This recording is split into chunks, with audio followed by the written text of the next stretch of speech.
Esse episódio é um oferecimento de V3 Data, EMEG e Fervo Digital.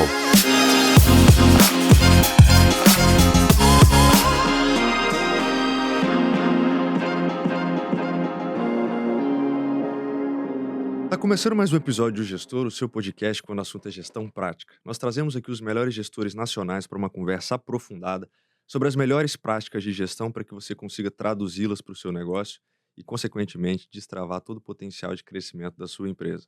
Meu nome é Bruno Rigamonte. Eu sou Gabriel Feitosa, um entusiasta das boas práticas de gestão. E se você também curte o tema, se inscreva nos nossos canais, no YouTube, no Spotify, e vamos juntos compartilhar as boas práticas e os cases de sucesso do empreendedorismo nacional.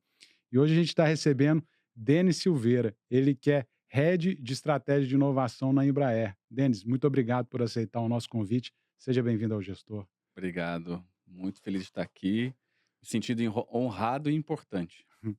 Denis, a gente teve mais cedo no evento do Instituto Brasileiro de Governança Corporativa, na qual você trouxe uma perspectiva sobre inovação, né, inspirado na sua atuação na Embraer e em outras atividades que você já realizou, e você trouxe o conceito de ambidestria organizacional. O que é essa ambidestria e como que a gente pode aplicar ela no dia a dia? Maravilha. Ótima pergunta. Bom, para deixar assim de maneira bem prática e simples, né, a ambidestria, que é uma palavra muito bonita, muito comprida, né, e muito complicada às vezes, eu gosto de colocar um exemplo, né? Então, eu tenho uma filhinha de 12 anos, maravilhosa, puxou a mãe também, que é uma pessoa maravilhosa também, e eu sempre preocupei em ser um bom pai para ela, né? Então, sempre me preocupei com o presente. Eu preciso ser um bom pai. Eu lembro que quando eu descobri que eu ia ser pai, eu já comecei a pensar, eu tenho que ser um pai agora. Eu tenho que virar um pai, né? Como que vira um pai, né? E eu fui falar com meu pai. E falei, pai, como que é ser um pai? Ele falou assim, olha, é maravilhoso ser um pai. E você vai saber. E foi uma resposta, assim, incrível, né? Que de fato a gente acaba sabendo, né? Mas aí nasceu a minha filhinha e eu fiquei assim, olhando para aquele bebezinho maravilhoso. E aí você começa a ser um pai, você começa a se transformar, né? Você começa a falar como pai, né? Essa toalha aqui em cima da mesa, o que é isso aqui? Em cima da cama, né? Você começa a agir como pai. E essa coisa de ser pai é tão maravilhosa, né? Que quem é pai sabe disso, né? Você é pai, não sei se o Bruno Bruno é pai de pet, eu é sempre pai de falo pet, isso. né? Tá no... Você também compartilha tem os seus, né? Eu tenho meus filhos também pets. E quando você é pai, uma magia começa a acontecer na sua vida. E você começa a entrar nisso, sabe? De maneira tão profunda. E você vive o presente, você vive cada segundo daquele momento novo da sua vida e você não pensa mais nada, você só pensa no presente. Ali, eu preciso ser um bom pai, eu preciso educar bem a minha filha. Só que raramente eu pensava no futuro. Tá, mas no futuro, né? O que vai acontecer? Até que um belo dia, a minha filha, eu não sei se ela sabe disso, se ela sabe, se não sabia, vai saber, né? Provavelmente. Mas ela chega em casa com um origami, daqueles que é um passarinho que você mexe o rabinho e ele bate as asinhas, né? E ela super feliz com o origami porque tinha ganhado de um coleguinha. E aí eu falei assim, né? Mas eu faço esse origami, eu sei fazer esse origami. Por que você não pediu pra mim? Eu podia fazer. Não, mas eu ganhei dele. Eu falei, ué, mas você podia ganhar do papai também, esse origami, né? Por que você não... Eu faço, eu sei fazer vários desse. Até melhor, falei. Até mais bonito, eu faço maior até. E aí, eu sinto a mão da minha esposa assim no meu braço e tal. Eu olho pra ela e eu já saquei, né? Eu tava tendo a minha primeira crise, né? De ciúme, né? E aí eu falei, puxa vida. Aí naquele momento, né? Eu falei, cara, tá aí. A ambidestria, ela está em tudo. Ela não está apenas nas organizações, mas ela pode ser aplicada nas organizações. Mas naquele momento eu falei, poxa, eu preciso pensar no futuro. eu preciso pensar que um dia a minha filhinha vai crescer, vai ser adulta, ela vai sair de casa. De repente ela nem vai morar mais perto de mim. Ela vai encontrar alguém, ela vai se apaixonar. De repente ela vai até amar essa pessoa mais do que eu, né? Não vai morar na mesma cidade. E tá tudo certo. Então, assim, você pensar no futuro não significa que você tenha que viver lá no futuro. Porque se você faz isso, você não vive nem em um lugar nem outro. Mas pensar no futuro é você se preparar para as possibilidades, é você mapear e capturar essas oportunidades e saber o que fazer já, a começar pelo presente. Então, quando você pega essa história, que parece uma historinha bobinha, e coloca no âmbito das organizações, é muito parecido. Porque o core business de uma empresa, né, o negócio principal de uma empresa, ele é muito cativante. Ele é fantástico, né? Principalmente quando o seu fundador ainda trabalha lá, né? É como se fosse o filho dele, né? Aquilo nasceu de um propósito, aquilo nasceu de algo na mente e no coração desse fundador. E aí você abre uma empresa, essa empresa começa a rodar e ela se torna uma empresa de sucesso. E é muito tentador você olhar para aquele negócio principal e falar assim, poxa, aqui é onde eu devo ficar, né? E a gente, como gestor, né, a gente é tentado a pensar só no presente, nos meus contratos presentes, nos meus clientes presentes, né? De repente até aumentar mais ainda, né, a minha carteira de clientes, pensar nos meus parceiros, ou seja, viver o lado do negócio principal da empresa.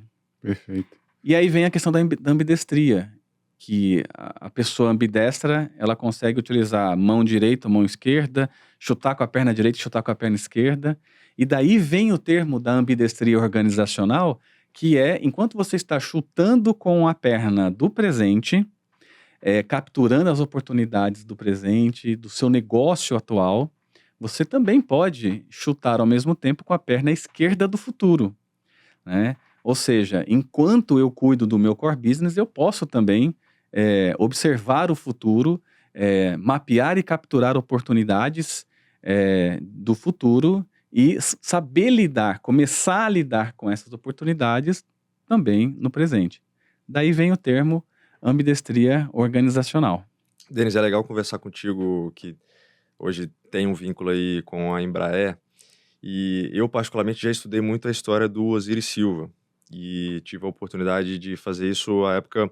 A gente, na cidade de Vitória, organizou um grupo que se chamava Embaixadas do Geração de Valor, e aí tinha uma plataforma do Flávio Augusto da Silva que se chamava meusucesso.com. E essa organização ela acabou atingindo um nível mundial, que a gente se reunia semanalmente para discutir cases de sucesso de empreendedores, e um desses cases na plataforma era do Osiris Silva. E eu me lembro que da história dele, ele ficava observando muito dos aviões que já existiam no Brasil, mas não eram fabricados no Brasil, e ele via aquilo como uma oportunidade de, ao mesmo tempo que ele pudesse não apenas pilotar aqueles aviões, mas fazer todo o processo de engenharia, de fabricar, de pensar, de idealizar esses aviões. Isso era um pouco da visão que ele tinha de futuro, apesar de estar dentro de um presente que ele olhasse e falasse, poxa, eu sou aqui um estudante de engenharia, enfim. Pegando esse contexto, imagino que o legado do Osiris deva ser algo muito presente na Embraer. Como que é possível mesclar essa junção entre uma construção de um legado, que é tudo aquilo que foi construído e realizado e executado, e de sementes que foram plantadas no passado e que geraram o que hoje é o core da Embraer, que está muito ligado ao Osiris, mas que foi passando a cada uma das pessoas que foram sendo adicionadas à empresa. E, ao mesmo tempo, como que vocês têm olhado exatamente para essa perspectiva de não apenas olhar para um futuro muito distante, mas de conseguir tangibilizar aspectos que estariam dentro de um quadrante que você tem uma imagem que é legal da gente abordar um pouco sobre ela, de um aspecto adjacente, e aí depois a gente aborda um pouco do que é mais disruptivo, né? Como que é Uhum. possível não desvincular completamente do passado, né, de valorizar isso que é o core, mas também de conseguir alocar energia naquilo que talvez vai ser uma nova onda, de uma nova unidade de negócio, ou até mesmo de algo que possa matar o negócio anterior, sendo um novo negócio que surgiu a partir do negócio inicial? Excelente, muito boa pergunta. A gente precisa entender que uma única governança, sem nenhum ajuste, sem nenhuma modificação, essa única governança não vai dar conta de fazer ambidestria. Então, assim, voltando, né, para a questão que a gente colocou, de usar as duas pernas, né, chutar com as duas pernas, né? Eu preciso treinar e me dedicar para eu também usar a perna esquerda. E nas organizações é praticamente a mesma coisa. O primeiro grande passo é você concretizar o propósito.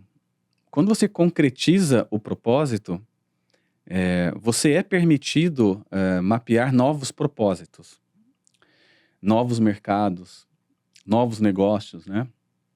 E para você fazer isso, é necessário que você crie uma governança que se ajuste a esses dois mundos, e ela pode sim ficar na mesma organização, né? A mesma organização, ela pode desenvolver inovações no seu negócio principal, no seu negócio, no seu mercado atual, mas ela também pode desenvolver negócios ou novos negócios em outros mercados, né?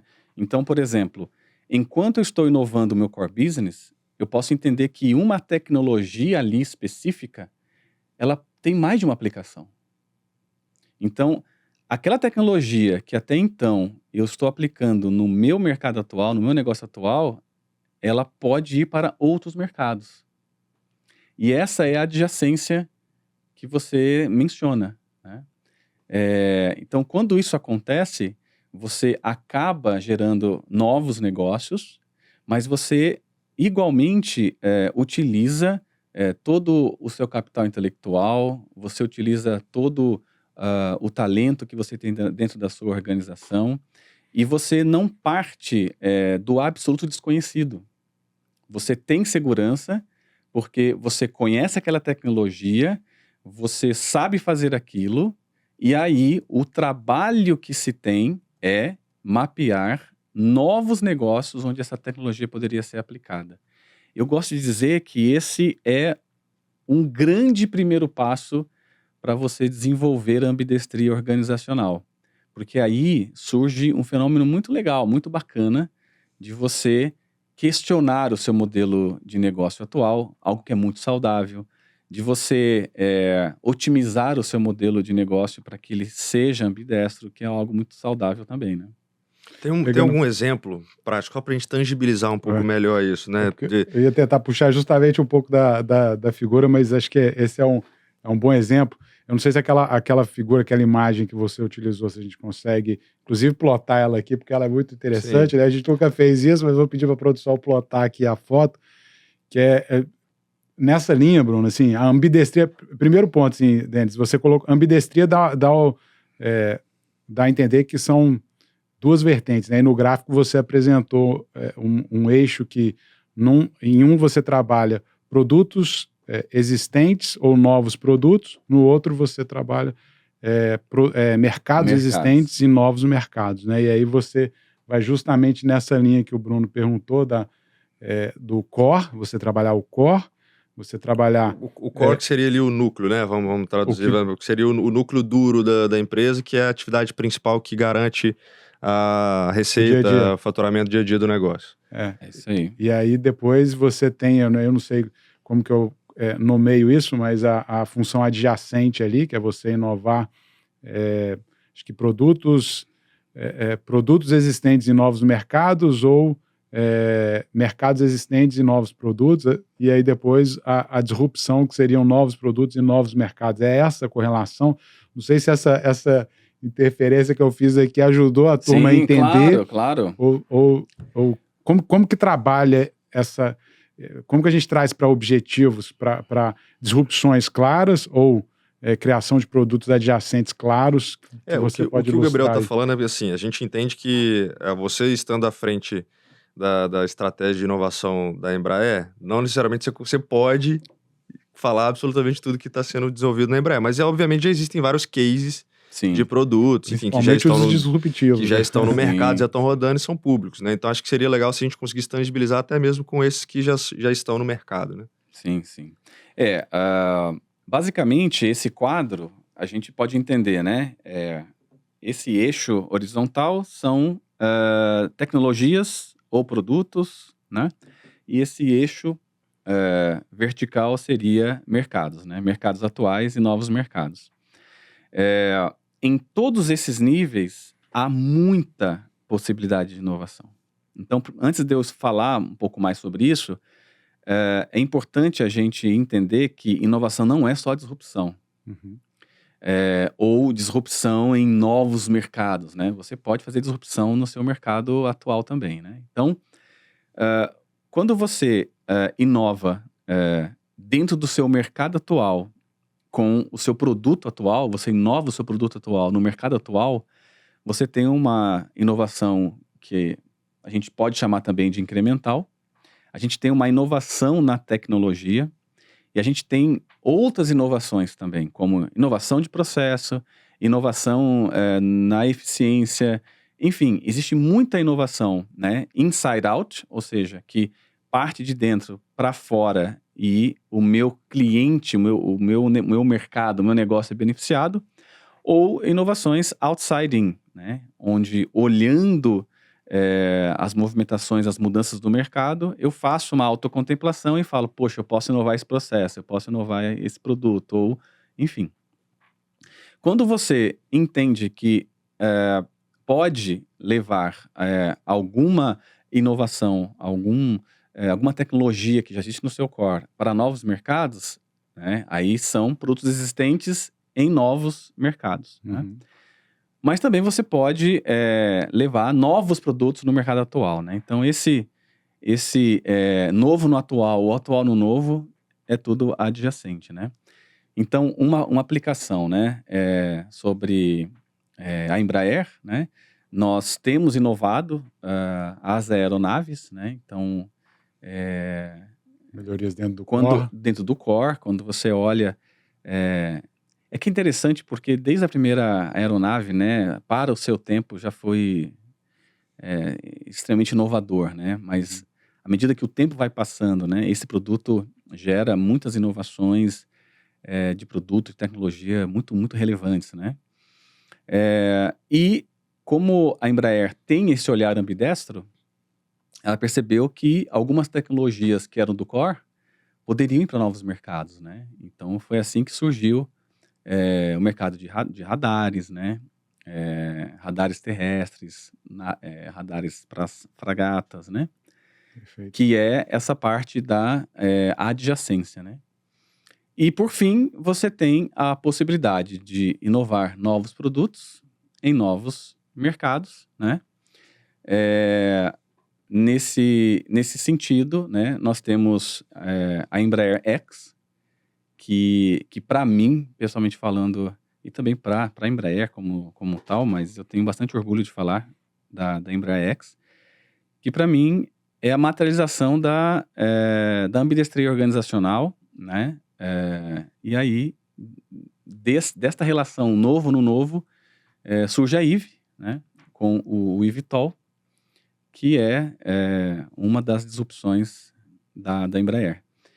Mas em diferentes níveis, você também tem essa disrupção acontecendo no core. Então, você pode fazer disrupção de produto no core. Você tem disrupção no adjacente também. Só que aí você faz a disrupção de modelos de negócio, por exemplo. Você pode fazer uma disrupção de modelos de negócio. E você tem a disrupção no novo, né? Em novos negócios, novos mercados, que é aquela inovação radical ou transformacional. Ô, Denis, e aí entra um ponto importante que você colocou, que é justamente a questão da inovação, a estratégia de inovação ligada ao propósito da organização, né? Quando você vai para uma linha dessa de disrupção que você está colocando, você tem que entender, ou tem que partir de algumas premissas de que o seu business é, eventualmente, ali, sei lá, mover pessoas, e aí, a partir disso, você vai criar e disruptar, né? Você não vai pensar só na aeronave enquanto um produto único ali, que sempre vai estar ali disponível, transportando o número atual de pessoas que ele transporta, né? Você também tem que pensar na reinvenção desse segmento. Por exemplo, imagino que época de pandemia, vocês tiveram talvez uma queda em termos de produção. Acho que você citou isso no evento hoje, o próprio Microsoft Teams e o Zoom, ele impactou a forma como as pessoas viajam. Então, você também olhar enquanto propósito, né, ter uma clareza de propósito, para a partir daí você inovar, né? Então, onde que entra dentro dessa equação e dentro dessa visão aí, da ambidestria, essa questão de propósito, assim, como que ela orienta a estratégia de inovação dentro da empresa? Bem interessante essa pergunta. O propósito direciona tudo, né? Eu gosto de dizer que tudo começa no propósito. É do propósito que vem a estratégia, é da estratégia que vem um planejamento, e é do planejamento que vem as ações, as reações e as decisões, né? Então, quando você ajusta o seu propósito, é como se você estivesse ajustando as suas lentes e você consegue enxergar mais além.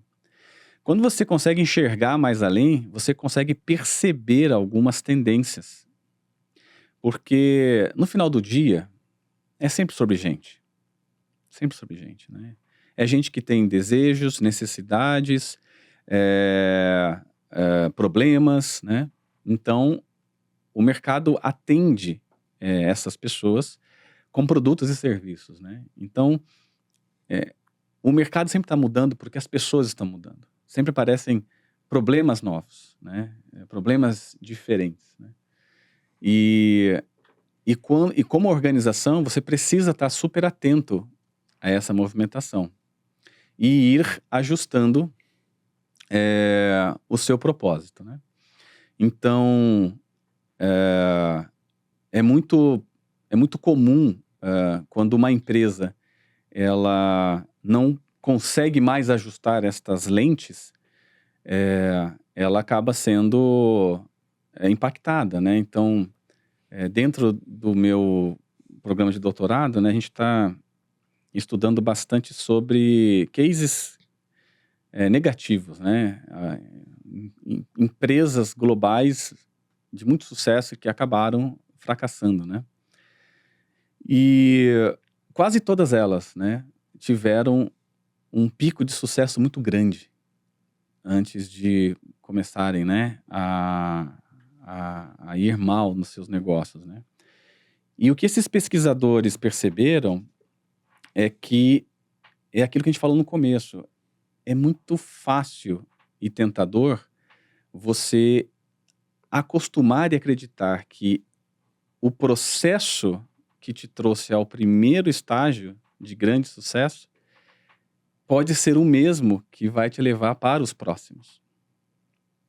Isso até faria sentido se o mundo não mudasse, se as pessoas não mudassem. É legal isso que você está falando, que hoje a gente estava falando, você tem cachorros, eu tenho meu cachorro. Meu querido cachorro me acordou hoje latindo 3 horas da manhã. E Como é que é o nome do seu querido Meu cachorro chama Noah, é um Border Collie. Olha só, E que aí, bonito. eu não consegui mais dormir. 3 horas da manhã, tudo bem, tudo certo. Mas eu comecei a ler, aí eu retomei um livro que eu tava lendo, que é um livro do Simon Sinek, que chama Comece Sim, pelo Porquê. Comece pelo Porquê. E aí eu tô fazendo esse comentário exatamente por conta disso, né? Porque ele cita um exemplo, por exemplo, do lançamento do Moto Razr, né? Da Motorola, celular, que ele era... a inovação à época, isso acho que era 2004, era de ter uma antena do telefone embutida, não era aparente, você ter um telefone muito fino, a gravação dos botões do celular era de uma forma mais robusta, enfim. E isso, você imagina, o CEO à época, ele vendeu, acho que algo em torno de 50 milhões de unidades desse telefone, e 4 anos depois ele foi demitido. Ou seja, o que de fato... a gente cita muito exemplo da Kodak, outras empresas que de alguma forma acabaram minguando, mas acho que está muito ligado a essa falta de compreensão muito do propósito em si, né? De focar, às vezes, muito no produto e nas melhorias incrementais de produto e não entender, de fato, o que é realmente o propósito, né? Acho que se conecta muito com o que você está falando, né? Total. Lembra, né? É sempre sobre gente. Sim.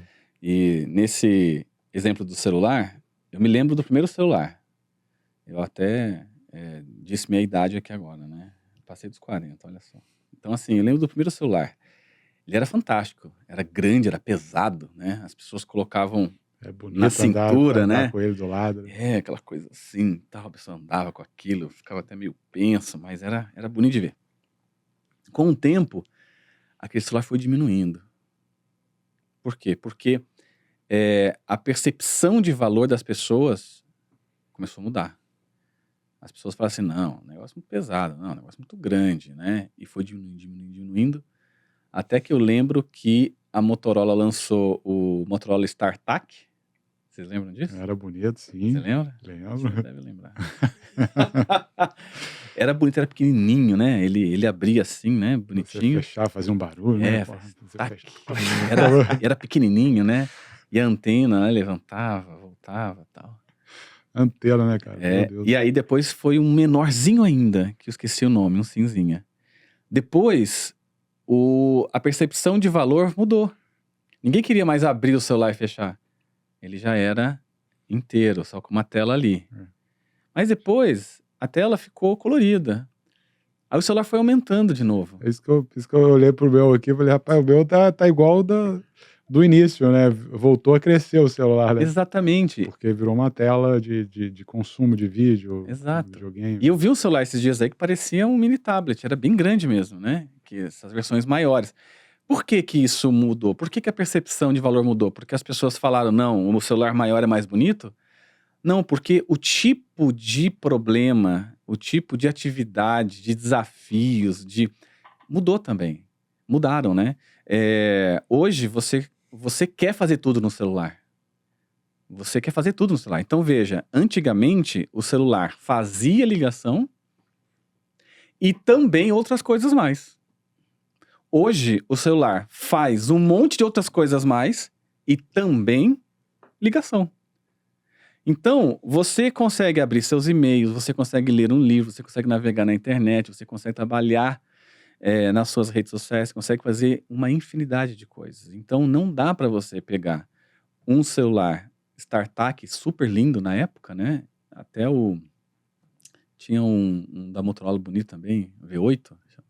V3. Sim. V8 é o carro, né? O motor. Aí tinha um V3. Então, nem naquele bonitão não dá mais para fazer tudo que tem que fazer.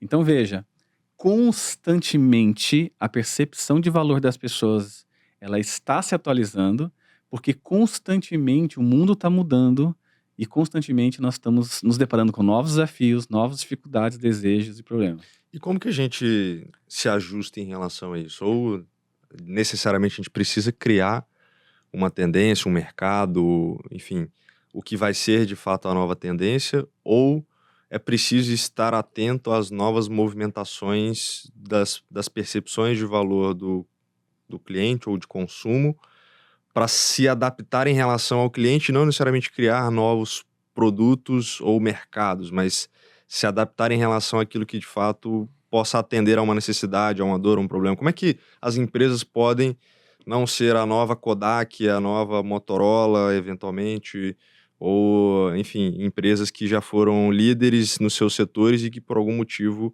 acabaram ficando obsoletas, né? Muito bom. Olha, não existe uma receita pronta, uma única resposta. Mas existe um ponto de partida muito interessante. Então, mais ou menos ali em 1991, se não me falha a memória, James March, ele apresentou ao mundo, ele era um professor de Stanford, ele apresentou ao mundo o conceito de exploration e exploitation, né? E que vai ao encontro da sua pergunta, né? No exploration, você olha para o futuro. Você faz o mapeamento e captura de novas oportunidades. E você faz isso olhando essas tendências. A mudança das tendências. A mudança das pessoas, né? Que tipo de problemas elas estão tendo agora. Quando você vai para o exploitation, né? Você trabalha o seu negócio atual, o seu mercado atual. Porque lá também existem inúmeras oportunidades também para você capturar de melhoria, de inovação, né? Agora, se você tem uma única governança e você pretende fazer esses dois olhares, né?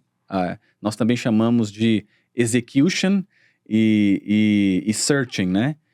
Se você quer fazer esses dois olhares, execution no presente, eficiência, e search no futuro, gerando novas inovações, né? Não sendo redundante, utilizando a mesma governança do core, até é possível, mas dá muito trabalho. Dá muito trabalho. Porque, implicitamente, você acaba utilizando o mesmo template. A mesma lente, né? A mesma lente para as duas coisas, né? Então, assim, vai ser possível, mas pode ser melhor, pode ser mais barato, pode ser mais eficiente, né? Então, é por isso que vem a minha resposta seria criar esses dois mundos. E você pode criar na mesma organização. Você não precisa sempre separar, né, com um CNPJ novo, uma legal entity nova. Mas o fato de você ter uma governança que possibilite esses dois templates na mesma organização, veja, qual o propósito deste lado aqui? É eu melhorar o meu presente. E vamos falar, né? Tem muita coisa para melhorar. Sim. E qual que é o propósito desse aqui? É olhar para o futuro e capturar os meus novos presentes, né? Só que todos na mesma plataforma de valor, na mesma plataforma de propósito, de inovação, né? Esse aspecto é muito interessante, achei muito diferente, Denis, dentro da estrutura de uma governança que você pode olhar, inclusive para a própria estrutura da Embraer ou de empresas, né? A gente esteve recebendo o Luiz Cordeiro no evento também. Quem quiser assistir e conectar, tem o episódio 14, lá na primeira temporada do Gestor, que a gente recebeu exatamente o Luiz Cordeiro. Então fica a conexão aí, quem está nos ouvindo, nos assistindo também. Eu ouvi também ele, muito legal, muito bom. É um case interessantíssimo. Mas voltando para o nosso, que traz essa vertente de você dividir, vou chamar dessa forma, né, dividir lentes e olhares, né, dentro de uma estrutura de governança que uma vai buscar inovação, a outra vai buscar a melhoria incremental ou a inovação dentro do core, né, a eficiência, etc. E tecnicamente, quando você para olhar uma estrutura e desafios de governança que a gente tem hoje em empresas, né, do middle market principalmente, cara, dificilmente elas vão conseguir ter uma estrutura, sei lá, a menos que seja um comitê de inovação com pessoas compostas, né, por pessoas específicas, alguém de mercado que vai olhar. Acho que talvez essa seja uma conjuntura que, falando aqui, talvez faça sentido. Mas quais são os exemplos que você vê dentro da estrutura de governança que separou objetivamente esse olhar? Cara, você, comitê A, comitê B, você vai olhar para melhoria dentro do core, e comitê C ou estrutura de governança Y, você vai olhar para a disrupção de novos mercados e novos produtos, né? Quais são os exemplos práticos que você já viu e que a gente poderia utilizar aí como referência? Sim. Bom, eu gosto muito de um exemplo prático que, inclusive, né, permita-me dizer, faz parte, né, dos meus estudos atuais, que é o modelo de Business Agility. O Business Agility, ele é um conceito que não é tão antigo, ele é razoavelmente novo. E o Business Agility, ele coloca isso de forma prática. Porque eu falando aqui é muito bonito, é poético. Poxa, que legal, né? Tá, mas como que faz No isso? dia a dia. Né? Como que faz isso? Como que uma única empresa, né, possa, né, fazer essas duas coisas ao mesmo tempo? Então, o que é o Business Agility? O Business Agility, ele é uma plataforma de gestão, ele é um modelo de gestão, um modelo operacional, que permite uma única empresa ter um único olhar para o futuro, enquanto ela cuida do seu presente muito bem cuidado. Então, ela paralelamente está olhando para o futuro e ela faz 3 movimentos quando ela faz esse olhar para o futuro. O primeiro é mapear oportunidades de valor. O segundo é capturar. E o terceiro é entregar. Quando ela faz o mapeamento, ela se conecta com o propósito da empresa, se conecta com a sua ambição de futuro, se conecta com seus valores. E essa é a lente para ela olhar e capturar as oportunidades de inovação. Esse movimento gera uma lista longa de oportunidades, muito grande. E dentro dessa lista longa de oportunidades, você tem coisas que vão inovar o seu negócio principal, o seu core business, mas também tem coisas que é uma oportunidade de novos mercados, de repente. Novos negócios em novos mercados. E tudo isso está junto nessa lista. Nessa longa lista. Long list. Não dá para você pegar 120 oportunidades incríveis e acreditar que você vai entregar tudo. Então vem o segundo momento. Você faz um filtro de valor. O que dessa lista são os poucos e bons itens que gera um valor incrível para os meus alvos, para o meu mercado, para o meu cliente e, consequentemente, gera valor para a organização. Então, com este filtro de valor, você faz o segundo movimento, que é capturar. Então, você transforma 120 oportunidades em 3 oportunidades incríveis. Dessas 3, pode ser que uma oportunidade atenda o core business, porque inova um produto ou um serviço. Uma outra oportunidade atende uma adjacência, ou seja, poxa, está aqui um mercado em que uma tecnologia minha pode também ser aplicada. E pode ser que o terceiro item seja a disrupção. Poxa, uma oportunidade de eu criar aí um skate flutuante, né? Igual do McFly, né? Que é um produto novo no novo mercado. Perfeito. Aí, quando eu faço essa captura, eu vou para a execução. É na execução, o terceiro passo do Business Agility, que ele se divide. Então, essa oportunidade, ela vai ser executada no core. Então, a oportunidade de core é executada no core. Essa oportunidade aqui é uma adjacência. Então, existe ali uma área nessa empresa de novos negócios, por exemplo. Então, ela vai para lá.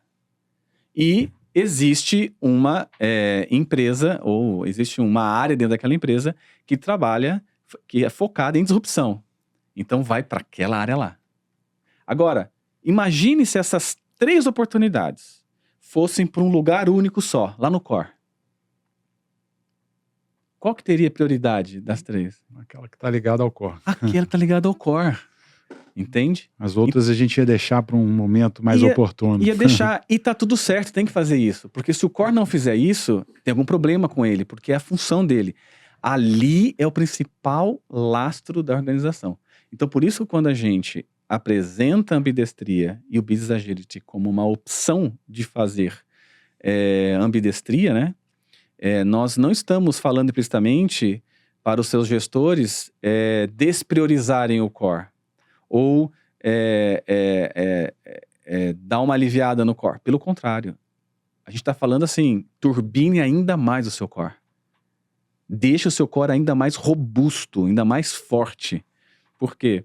Porque ele vai ser o ponto de partida para as adjacências. Eu ia entrar exatamente nesse ponto, né? A gente muitas vezes, quando fala desses estágios, né, de falar do core, né, do núcleo duro da empresa, aquilo que, né, já performa, vai para uma perspectiva de novos negócios ali ou novos produtos numa adjacência que está muito próximo do core, mas já consegue se descolar. E um avanço adicional que seria uma disrupção, né? Que está completamente descolado de produto, de mercado, do núcleo duro inicial. Mas quando a gente está falando de uma empresa que às vezes ainda não tem a maturidade de ter setores separados, ou unidades de negócios separados, ou ainda não tem pessoas com a capacidade adequada ou com o nível de maturidade para assumirem esses novos desafios, o que você entende que seriam ali os passos iniciais para quem quer seguir para uma perspectiva de alocar energia nessas novas frentes e quais são os eventuais erros que todo mundo que está querendo iniciar essa jornada acaba cometendo que a gente pode já masterizar e fazer um pouco de curadoria do que não fazer em relação a isso também. Antes de você, né, uma resposta que poderia contribuir, antes de você mexer na estrutura da empresa, questione o modelo de trabalho. Você não precisa desconstruir a empresa inteira. Porque se ela chegou até lá com sucesso, tem muita coisa boa acontecendo. Né? Lógico que sempre tem aquelas oportunidades de melhoria, mas ninguém chega no seu primeiro estágio de sucesso à toa. Está dando certo, está funcionando. Então, eu volto na questão do Business Agility. Porque o Business Agility, ele não anula o que está funcionando. Ele apenas completa o que está funcionando para você alcançar o seu próximo estágio de sucesso. Então, o core permanece ali. Você vai melhorando o processo, logicamente, enfim. Porque a parte do core do Business Agility é o core da empresa atual. Uhum. Então, uma alternativa seria simplesmente a empresa testar um novo modelo de criar um processo de análise de megatrends, de tendências do futuro. Né? E quando eu falo isso, não é só para disrupção, porque no meu mercado atual tem um monte de tendências do futuro também, relacionadas ao meu produto atual. Né? Então, eu acho que um passo interessante seria criar uma área de inteligência de mercado que não seja direcionado ao produto atual, que seja uma inteligência mais agnóstica, né? Que consiga olhar o mundo, né? E começar a praticar dentro da mesma organização esses 3 passos, né? Que é mapear oportunidades, gerando uma lista longa, e para isso você vai ter que capacitar essas pessoas para fazer isso, né? Tem pessoas com bastante afinidade que gostam bastante desse tipo de coisa, então essas pessoas são fortíssimos candidatos, então capacite as pessoas e crie um time que possa fazer este mapeamento de oportunidades, olhando tendências. Veja, eu não mudei a estrutura ainda da empresa, eu criei um time novo, eu capacitei um time novo, eu posso até contratar se quiser. Aí, a gente vai pegar esse time e nós vamos conectar esse time na governança atual. Aí vai ter que ter alguns ajustes na governança. Por quê? Porque quando esse time mapear oportunidades, esse time, junto com outros, né, de repente, vai ter que fazer, lembra, a captura. E aí eu tenho que rodar uma metodologia de fazer uma captura pelo valor que as oportunidades entregam. Não se elas são legais, interessantes e super curiosas. E aí, veja, eu ainda mantenho a estrutura da empresa intacta. Eu estou adicionando algo na governança atual. Fiz a captura, aí eu tenho que ir para o terceiro passo, né? Lembra que era direcionar essas oportunidades aos seus lugares adequados. E aí a empresa vai ter que pensar em 2 novas áreas ali. Uma área para exatamente fazer as adjacências, né? Em que novos mercados eu posso aplicar minha tecnologia existente e fazer a disrupção. Só que essa disrupção não precisa acontecer agora. Comece pelo adjacente, né? Quando você se sentir confortável, né? Quando esse time se sentir confortável, não criando necessariamente um mercado do zero, mas criando um novo modelo de negócio para levar a tecnologia existente para novos, né, mercados, aí já é o próximo passo de você ir para a disrupção, né? Então, assim, para não falar tanto, né, não é tão saudável e dá um choque muito grande para a organização você já querer ser uma empresa totalmente disruptiva e começar por lá, né? Você precisa começar pelo que é comum, pelo que é conhecido, e lembra, não é anular o que já existe de bom, mas veja, é sempre agregando novos elementos na sua governança para ela ficar bem robusta e ambidestra. Tem um aspecto que, dentro dessa nossa conversa, me veio uma pergunta um pouco aleatória que eu queria colocar para vocês dois, que é o seguinte: a gente está sempre referenciando alguns cases de sucesso, né?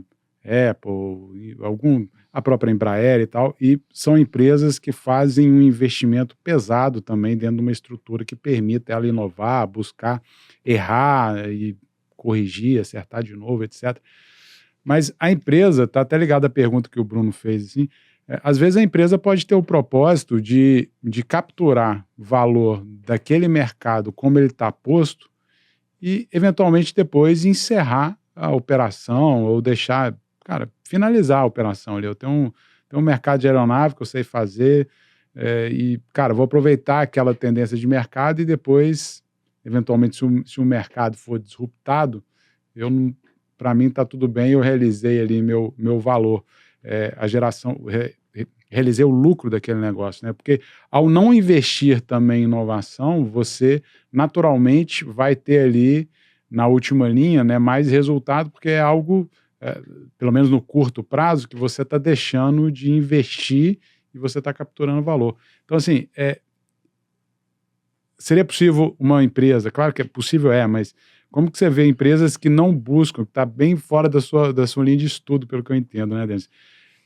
Qual que seria o problema de uma empresa que não está buscando a inovação, está buscando sim eficiência, melhoria da eficiência dentro do core, mas está olhando para o mercado adjacente, disruptivo, está falando, cara, esse game não é para mim, eu quero fazer bem feito o meu core, e, se lá na frente, eventualmente, alguém disruptar o mercado, tudo bem, ele que siga com o mercado dele. Também não é uma vertente que seria possível de ser colocada. Por que a gente também tem que sempre estar com um mindset assim, eu quero ser a próxima Apple, eu quero ser a próxima Embraer?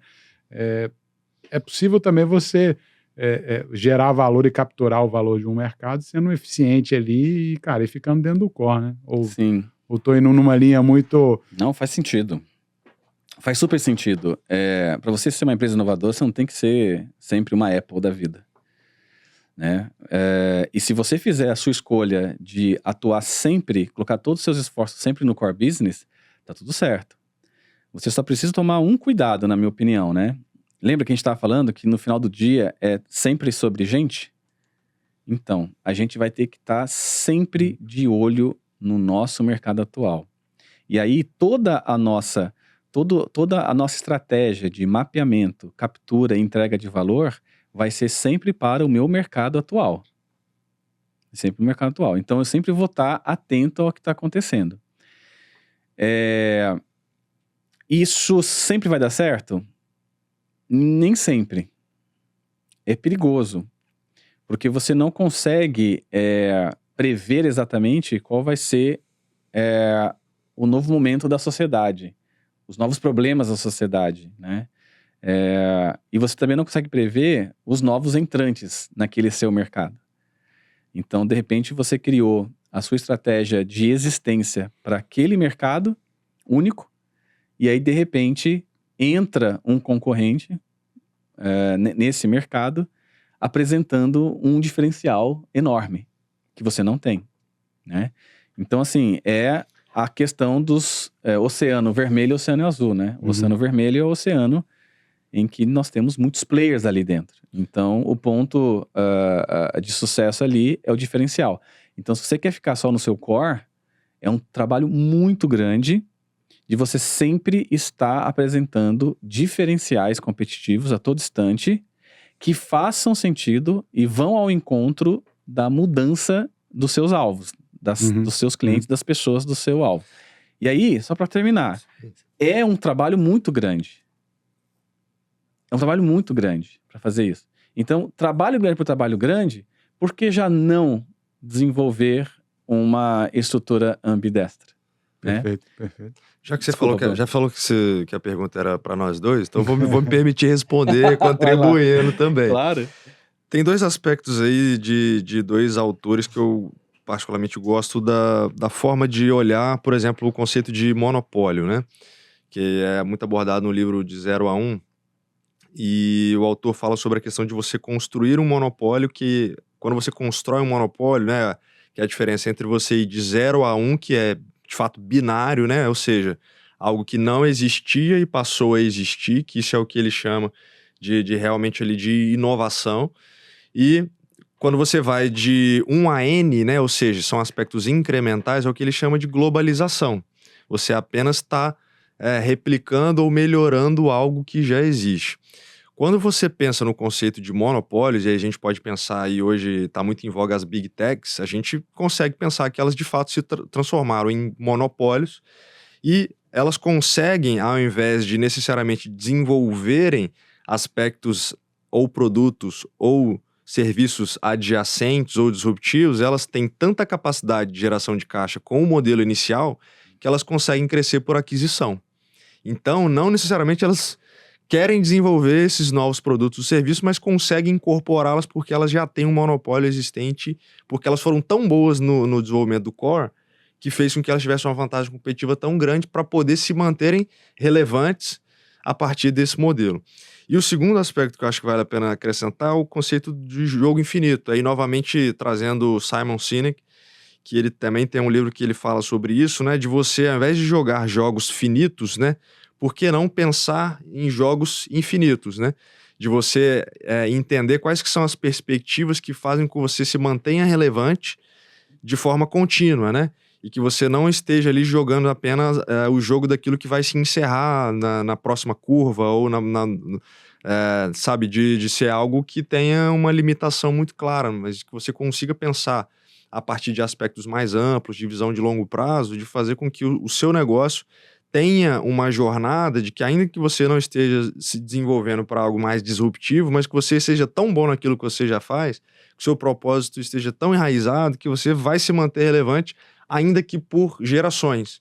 E pode ser que em um determinado momento, né, a gente não consegue garantir isso, que entre, de fato, uma nova empresa, enfim, um novo entrante ali e que seja tão bom que vai construir um novo monopólio que a sua empresa, que acabou ficando focada ali no core, que se manteve relevante durante muito tempo, já não seja mais tão relevante e perca esse monopólio, como a gente teve diversos casos relacionados a isso, por exemplo, na parte de óleo e gás, né, empresas de automobilismo, enfim, que tiveram a capacidade de disruptar o mercado, de ir de 0 a 1, que estavam ali jogando um pouco desse jogo do infinito, mas se tornaram menos relevantes ou obsoletas exatamente porque o livre mercado, a iniciativa, a capacidade das pessoas de trazerem a inovação possibilitou a criação ou de novos monopólios ou de novos entrantes tão relevantes a ponto de bater de frente com essas empresas. Então acho que tem muito dessa opção daquilo que as empresas podem realmente ali fazerem. Só para explicar um pouco da fundamentação da pergunta, eu tava pesquisando aqui sobre o case da banda Oasis e R.E.M., né? Que eles chegaram e fizeram, cara, conquistaram ali um resultado e depois falaram, cara, beleza, conquistamos, tá tudo certo. Assim, bandas vão e voltam, mas essas, historicamente, elas encerraram ali por um longo período, pelo menos, né? Eu descobri que o R.E.M. agora voltou, então para quem gosta de R.E.M. tá de volta aí, mas que eles fizeram esse movimento assim, cara, capturamos valor, nós somos bons, a gente sabe tocar, fazer, fizemos vários shows, arrecadamos o recurso que a gente queria e tá bom, beleza. E às vezes... E é isso. Assim, a gente, só pra gente encaminhar para o encerramento, realmente, né, a gente falou de ambidestria no início do nosso episódio, né, de ter a capacidade de chutar com as duas pernas, e jogador de futebol é um pouco isso, né? É o cara saber aproveitar o ativo dele enquanto jogador profissional durante um tempo limitado e, às vezes, de investir em novas iniciativas a partir do momento em que a carreira dele tá se encerrando, vamos dizer assim, né? Ô, Denis, eu queria, assim, só para a gente fechar o papo, te agradecer mais uma vez aí pela presença. A gente teve recentemente um colega, a gente já estou citando muito o Alberto, vou citar mais uma vez, que ele trouxe o conceito que é muito semelhante à questão da ambidestria, que é o run the business e change the business, né? Que você tem que olhar com uma lente de como que você vai gerar um negócio e fazer, né, tudo que a gente conversou aqui, melhorar, ganhar eficiência, cara, satisfação de cliente, melhorar aspectos operacionais diversos, etc., inovações incrementais, etc., e o change the business, que é como que você vai colocar o negócio em um novo patamar, né? Esses conceitos se misturam, no final das contas, é essa ambidestria que nós estamos falando, e assim, mais uma vez agradecer todos os insights que você trouxe aqui para os nossos ouvintes, e, cara, acho que é sensacional a gente pensar, sair desse lugar confortável aqui, que às vezes a gente fica assim, cara, como que eu vou melhorar o negócio, como que eu vou trazer a nova onda de crescimento, né? Como Sim. que eu vou mudar o meu negócio, né? Como que eu vou alcançar o change the business. Então, acho que foi muito valioso nesse sentido aí também. Mas, voltando para a pergunta, é isso? Change the business, run the business, é a ambidestria organizacional? É isso aí. É a ambidestria organizacional. Você pode chamar de run e change, você pode chamar de eficiência e inovação, você pode chamar de execution e searching, você pode chamar de exploitation e exploration, né? Mas o que só entender isso não é suficiente. Você tem que ter um modelo de trabalho dentro da organização que permita que isso aconteça de maneira independente. Caso contrário, a gente estava conversando, né? Caso contrário, é aquele filho que casou e fala assim, pai, eu vou sair de casa agora porque eu casei. E aí ele vai morar na edícula, né? Então, assim, num belo dia, ele vai falar, nossa, que calor que tá aqui, eu vou colocar um ar-condicionado. Aí vem o pai e fala, não, você não vai quebrar a parede. Não, tá doido. Então, assim, nós precisamos ter uma governança que dê autonomia para esses dois times realizarem os seus propósitos. Mas é exatamente isso, a sua sacada é perfeita. No final do dia, isso é a ambidestria organizacional. Denis, novamente, muito obrigado, sensacional. E você que chegou até aqui, se eventualmente você ainda não é inscrito no nosso canal, te convido para você fazer isso aqui agora. Isso vai fazer com que você tenha acesso também a todos os novos conteúdos, além de todos aqueles que a gente já produziu aí com muito carinho ao longo dessas 3 temporadas. E também compartilhe esse episódio com uma pessoa que certamente você vai estar fazendo a diferença na vida dela. A gente vai ficando por aqui. Um abraço, valeu e até a próxima.